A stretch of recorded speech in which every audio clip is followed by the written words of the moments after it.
Good, happy Wednesday evening. I'm Riley King, and welcome to the Riley King Newscast. Let's get started. First up, we're following some breaking news. New Hampshire AG rules mass troopers justified in fatal shooting. Man after chase. Let's take a listen to the video from WMUR News 9. Those of you for coming to this shooting that occurred on June 15, 2017. I personally want to thank the Newton Police Department, Chief Michael Jewett, who's been very accommodating to us to allow this here, also as well as the school for allowing us to host it in this room. It is very important for us to come to the community where these events transpired. You'll be hearing from the following: Attorney General Gordon J. McDonald, Senior Assistant Attorney General Jeffrey Strelzin, as well as Colonel Chris Wagner of New Hampshire State Police and Colonel Richard McEwen of the Massachusetts State Police. We will be giving a 30-minute presentation on the events that transpired in both Massachusetts as well as a short time in New Hampshire, and that resulted in the death of Michael Brown. I'm first going to set up a few ground rules very briefly. First, if you would, please put your cell phones on vibrate. Secondly, at the conclusion of the presentation, we'll be given an opportunity to ask questions, and I would ask that you hold your questions to the conclusion of the events.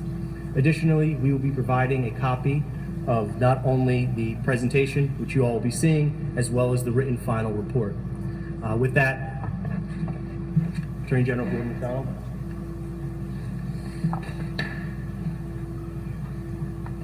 Good afternoon.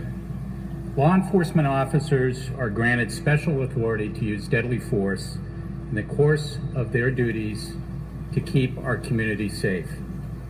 With this special authority comes an obligation that officers are accountable for the use of that force. As Attorney General, it is my responsibility to ensure that whenever a law enforcement officer uses deadly force, the officer's actions are in conformity with the law. Today, we are releasing the report of investigation and conclusions with respect to the use of deadly force by 4 Massachusetts state troopers just before midnight on June 15th here in Newton. The incident resulted in the death of Michael R. Brown, age 40, of Presque Isle, Maine.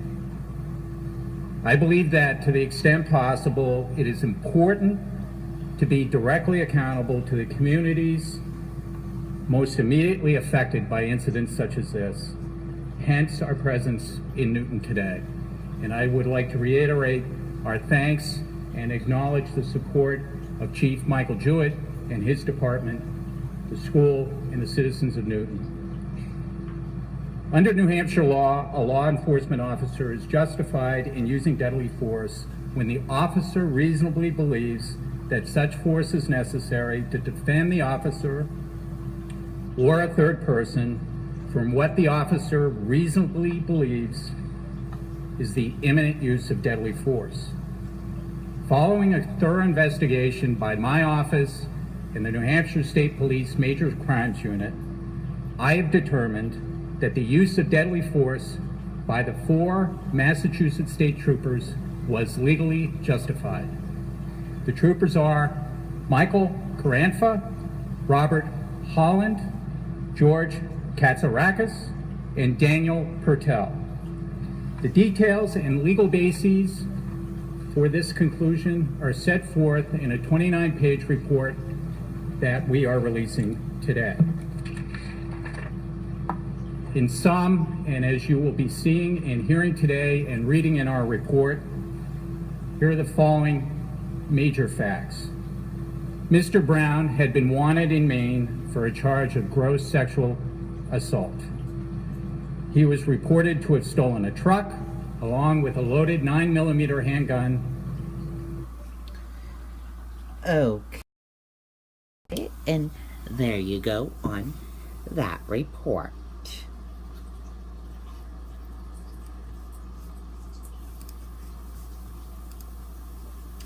Shark bites paddleboard off Cape Cod Beach. A shark bit a paddleboard while a man was on it Wednesday off the coast of Cape Cod, forcing officials to close a popular beach for several hours. The incident happened about 30 yards off Wellfleet in 3 feet of water and about 50 to 75 south of Marco Beach, according to Cape Cod National Seashore. The bite did not cause any injury, but the 69-year-old paddleboarder suffered a leg injury when he fell into the water, according to officials at Cape Cod National Shore. There were reports of several seals in the water at the time. Marco Beach was reopened to swimmers at about 2 p.m. On Monday, several Cape Cod beaches were closed after a shark attacked a seal near the shore of Nauset Beach. Swimming was prohibited for a time Monday afternoon at Bellastone Beach, Long Nook Beach, Coast Guard Beach, head of Meadow Beach, and Nauset Beach because of shark activity. On Sunday, Coast Guard Beach and Ethams Beach was closed to swimmers for an hour due to shark sighting.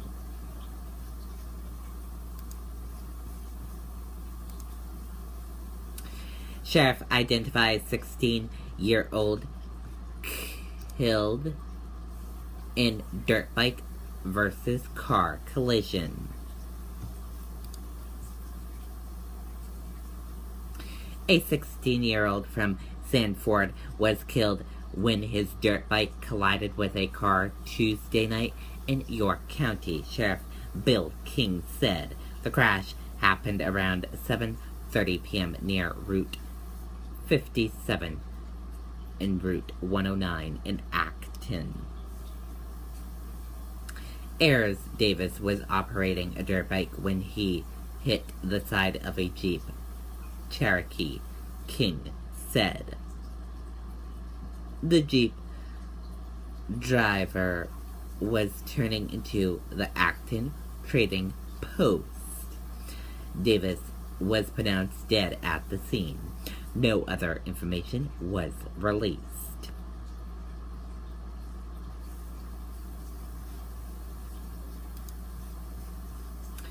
And now let's take a look at your stock market and see how your stocks did and closed for this Wednesday evening.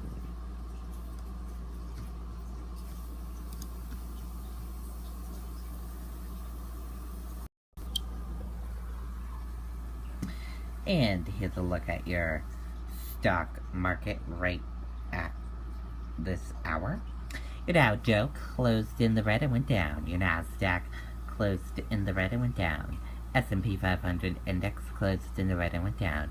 CNBC IQ 100 closed in the red and went down. Gold closed in the green and went up. Oil closed in the green and went up. US 10-year closed in the red and went down. Euro/USD closed in the green and went up, and VIX closed in the green and went up.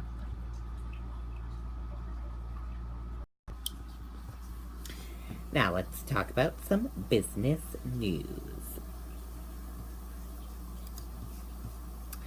Dow drops 90 points after Trump threatens government shutdown.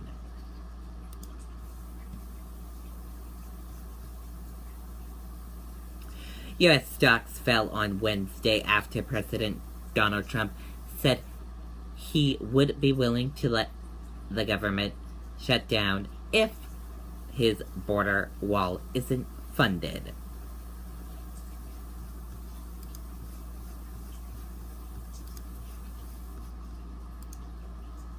How Republicans are responding to Trump's government shutdown threat. Let's take a listen to this video from ABC News.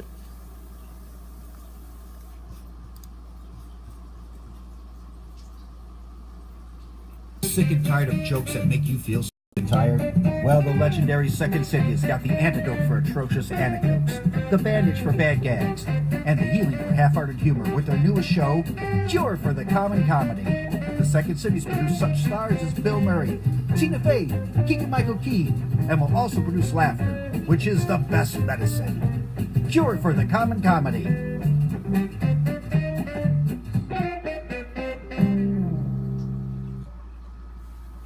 We begin with that fiery rally in Phoenix last night. President Trump unleashed. What a dramatic shift from the somber commander-in-chief the night before. Remember, he called down on the whole country to come together in unity, but last night he was angry, he was raw, he was divisive, he was deceptive.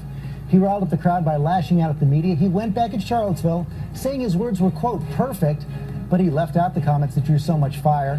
President Trump also threatened to shut down the government if Congress doesn't pay for a border wall. This is a wall he promised Mexico would pay for.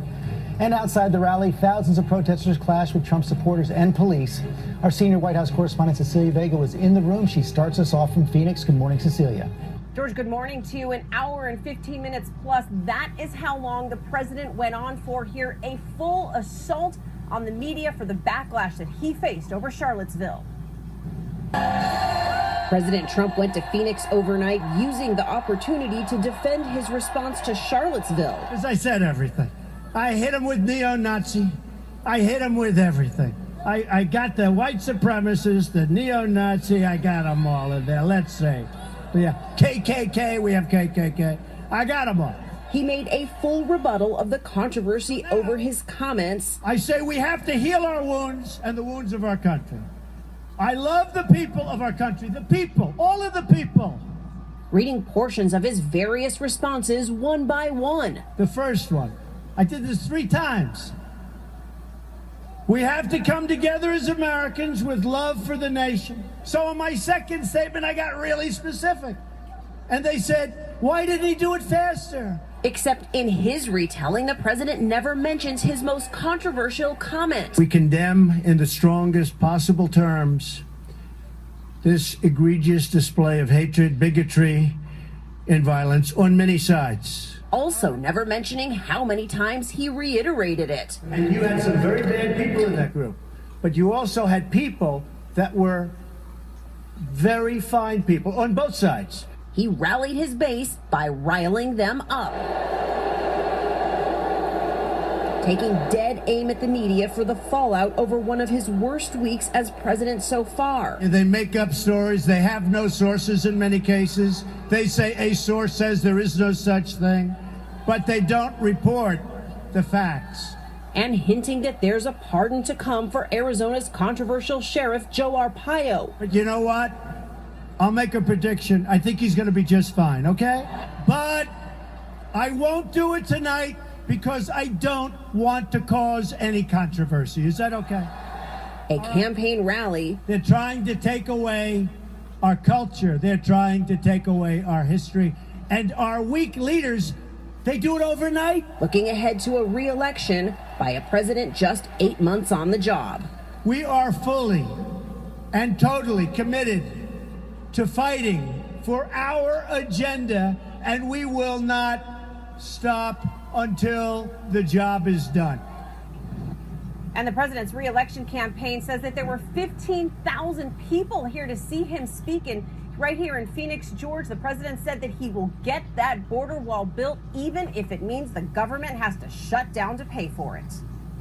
Yeah, that was quite a threat there. Cecilia, so you were in the room last night, 15,000 people there as well. The press is in full view as the president spends about 20 minutes or so at least attacking the media. Just give us a sense of what happens, what that feels like when those attacks come. Yeah, George, this was incitement, plain and simple. I turned my camera, my cell phone camera, around on the crowd there so you could get a sense of what it feels like when the president turns the crowd on you. This was an assault, and it went on and on and on. The president telling that crowd there that journalists do not like this country, and it didn't let up, George. I've been in many Trump rallies. This one felt different. I've got to tell you, George, frankly, it's a matter of time before someone gets hurt.